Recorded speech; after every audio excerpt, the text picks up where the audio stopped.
ప్రజలకు అందించింది. కరోనా మహమ్మారి దెబ్బకు యావత్ ప్రపంచ ఆర్థిక వ్యవస్థ తలకిందులైనటువంటి తరుణంలో రాష్ట్రంలో ఆదాయం తగ్గి ఖర్చులు పెరిగిన సమయంలో కూడా ఆ సంవత్సరం వానాకాలం పంట కోసం రైతు బంధు సహాయాన్ని సీజన్ కంటే ఆ రోజు మేము అందించినామని చెప్పి మీకు గుర్తు చేస్తా ఉన్నాను అధ్యక్ష. ఆ ఒక్క సంవత్సరమే కాదు అధ్యక్ష, ఇప్పటి వరకు ఈ రాష్ట్రంలో 11 విడతల దాదాపు 72,000 కోట్ల రూపాయల రైతు బంధు సహాయాన్ని ఎప్పుడు కూడా పంట కాలానికి ముందే రైతులకు ఉపయోగపడే విధంగా అందించినామనేటువంటి విషయాన్ని గుర్తు చేస్తున్నాం. 1 రూపాయి 2 రూపాయలు కాదు, 72,000 కోట్ల రూపాయలు రైతు బంధు కింద ఈ రాష్ట్ర ప్రజలకు నేరుగా సకాలంలో నగదు బదిలీ చేసి ఇలా రైతుల పట్ల మాకుండే ప్రేమను మేము చూపించాం అధ్యక్ష. తెలంగాణ రాష్ట్ర కీర్తిని పెంచినాం, పరపతిని పెంచినాం. ఇప్పుడున్న కాంగ్రెస్ ప్రభుత్వానికి తెలంగాణ హృదయం లోపించడం వల్లనే ఆర్థికంగా ఆరోగ్యంగా ఉన్నటువంటి రాష్ట్రాన్ని కేవలం రాజకీయ లబ్ధి కోసం అప్పుల రాష్ట్రంగా, దివాలా రాష్ట్రంగా, ఒక బీమారు రాష్ట్రంగా సృష్టించేటువంటి ప్రయత్నం చేస్తూ ఉంది. అధ్యక్ష, మీరు విడుదల చేస్తున్నటువంటిది శ్వేతపత్రాల లేక మీరు ఇచ్చినటువంటి హామీలను ఎగవేయడానికి దారులు వెతుకుతున్న పత్రాల అని మాకు అనుమానం కలుగుతా ఉంది అధ్యక్ష. మేనిఫెస్టోలో చెప్పిన 6 గ్యారంటీలు ఇంకా అనేక హామీలు నెరవేర్చలేమనే భయంతో ఎగవేతలకు కోతలకు రంగం సిద్ధం చేసుకోవడమే ఈ శ్వేతపత్రాల అంతర్యమని, ఇందులో కొత్త విషయాలు ఏం కనబడతలేవు అధ్యక్ష. ఎందుకంటే ఆధారాలు కూడా ఉన్నాయి అధ్యక్ష. గౌరవనీయులు బట్టి విక్రమార్క గారు, ఇది శాసనసభ రికార్డు అధ్యక్ష, వారు ఇవాళ ఈ రిపోర్ట్లో ఉన్నటువంటి విషయాలను ఫిబ్రవరి 8, 2023 ఇదే సంవత్సరంలో బడ్జెట్ మీద చర్చ జరిగినప్పుడు ఇవే అంశాలు చెప్పారు అధ్యక్ష. నేను I can read out the details also అధ్యక్ష. అంటే బట్టి గారు ఆ రోజు ఇక్కడి నుంచి ఏం మాట్లాడినరో ఇవాళ ఆర్థిక మంత్రిగా అక్కడ నిలబడి కూడా అవే విషయాలు చెప్పినారు తప్ప ఇందులో పెద్ద కొత్త విషయాలు బయట పెట్టిందో కొత్త ముచ్చట్లు చెప్పిందో ఏమి లేదు. కాకపోతే కొంత కన్వీనియంట్గా కొన్ని విషయాలను దాచిపెట్టి కేవలం గత ప్రభుత్వం మీద బుర్ర జల్లే విధంగా కొన్ని టేబుల్స్ మీద తయారు చేసినారు అధ్యక్ష. అధ్యక్ష, ఒక సీనియర్ శాసనసభ్యుడిగా నాకున్న రాష్ట్ర ఆర్థిక మంత్రిగా పనిచేసిన అనుభవంతో చెప్తా ఉన్న అధ్యక్ష, ఈ దేశంలో కానీ ఏ రాష్ట్రంలోనైనా డబ్బులు బీర్వాల్లో అల్మారాల్లో కట్టల రూపంలో ఏ ప్రభుత్వం దగ్గర కూడా నిల్వ ఉండదు అధ్యక్ష. రూపాయి అనేటువంటిది ఖజానాకు రావడం పోవడం అనేటువంటిది ఒక నిరంతర ప్రక్రియ అధ్యక్ష. ఇది ఆర్థిక సూత్రం. ఈ చక్రం కదిలితేనే ఆర్థిక వ్యవస్థ ఆరోగ్యంగా ఉంటుంది. భారతదేశం ఏర్పడినప్పటి నుంచి ఇప్పటి వరకు ఏ రాష్ట్రంలోనైనా ఇలా ప్రభుత్వాలకు పన్నులు పన్నేతర మార్గంలో ఆదాయం సమకూరుతుంది. ఇలా చిప్ప చేతికి ఇవ్వడం మనము దివాలా తీయడం అనేటువంటిది శుద్ధ తప్పు. అంటే 2014లో మేము అధికారంలోకి వచ్చినప్పుడు కూడా మేమేమో మాట్లాడలేదే, ఆ రోజు ఖజానా ఖాళీ అని మేమెక్కడ మాట్లాడలేదే. తెలంగాణని అగ్రగామి రాష్ట్రంగా నిలబెట్టాలనే తపనతో మేము పనిచేసినాం. పగతనాన్ని పక్కన పెట్టి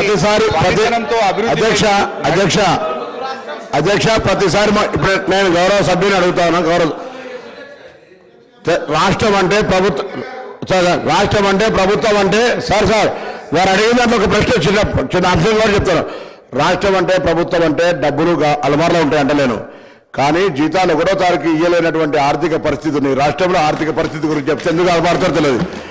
ఆర్పాటానికి అట్టహాసానికి ఏం ఇబ్బంది లేదు, కానీ వాస్తవంగా ఉన్నటువంటి లెక్కలు తీసుకుంటే మనం ఇవాళ మేము ప్రగతి భవన్ చూపెడతా ఉన్నారు, లేకపోతే డాక్టర్ అంబేద్కర్ భవన్ చూపెడతా ఉన్నారు. పేదల కంటే డబల్ బెడ్రూమ్ బిల్లు గురించి మాట్లాడతలేదు అధ్యక్ష.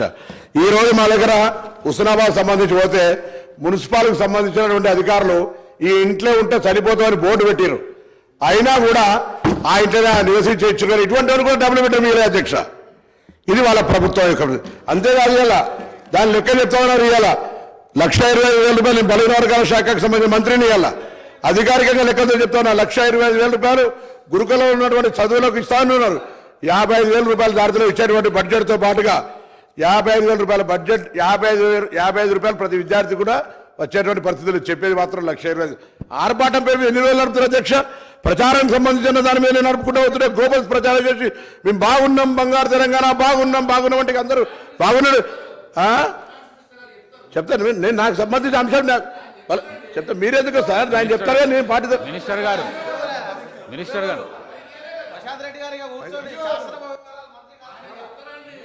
హరీష్ రావు గారు. స్పీకర్ గారు, ఒకటే రిక్వెస్ట్, దయచేసి మాట్లాడితే ఆర్థిక మంత్రి గారిని మాట్లాడమనండి. మీరే ఇందాక సభ ప్రారంభమయ్యేటప్పుడు డిస్టర్బ్ చేయొద్దని చెప్పిండ్రు. ఏది పడితే అది అట్లా మాట్లాడితే మరి మళ్ళీ దానికి నేను సమాధానం చెప్పాలి. I will deviate from my subject. అధ్యక్ష, భారతదేశం అధ్యక్ష, నేను కొత్త సభ్యుని కావచ్చు, కానీ పార్లమెంట్లో ఉన్న చట్టసభల గురించి గౌరవం ఉంది. నేను ఎక్కడ కూడా ఒక పొరపాటు మాట మాట్లాడి నేను కూడా అడిగిన డబ్బులు అల్మార్లు ఉంటాయని తెలియనంత అవివేకులు కాదు ఇక్కడ సభ్యులు. డబ్బులు అల్మార్లు ఉంటాయి అంటలేను, కానీ జీతాలు ఇవ్వలేని పరిస్థితి, పెన్షన్లు ఇవ్వలేని పరిస్థితి.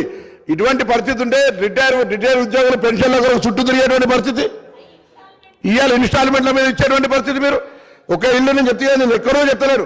నా హుస్నాబాద్ నియోజకవర్గంలో జరిగినటువంటి సంఘటన మీ దృష్టికి తీసుకొస్తాను అధ్యక్ష. ఇది తమకు పంపిస్తారో చూడరు. ఈ ఇంట్లో ఇప్పటికి కూడా ఉన్నారు ఇట్లనే. అరే మీరు చెప్తే మాట్లాడతా, లేకపోతే మమ్మల్ని తెలియకుండా మాట్లాడుతున్నది పొరపాటు అంటున్నా నేను.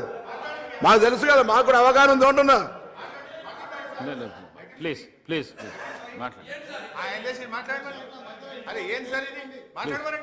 ప్లీజ్ మాట్లాడండి హరీష్ రావు. ప్లీజ్ మాట్లాడండి. ఇది పద్ధతి కాదు అధ్యక్ష. మీరు కూడా ఇట్లా మీరు ఇంటరప్ట్ చేయడం ఇది సభకు మంచిది కాదు అధ్యక్ష. అధ్యక్ష, ప్రజాస్వామ్యం దేవాలయంగా భావించే పవిత్రమైనటువంటి ఈ శాసనసభ వేదికగా రాష్ట్ర ఆర్థిక పరిస్థితి పటిష్టంగా ఉందని, బీఆర్ఎస్ ప్రభుత్వ హయాంలో ఆర్థిక నిర్వహణ సమర్థవంతంగా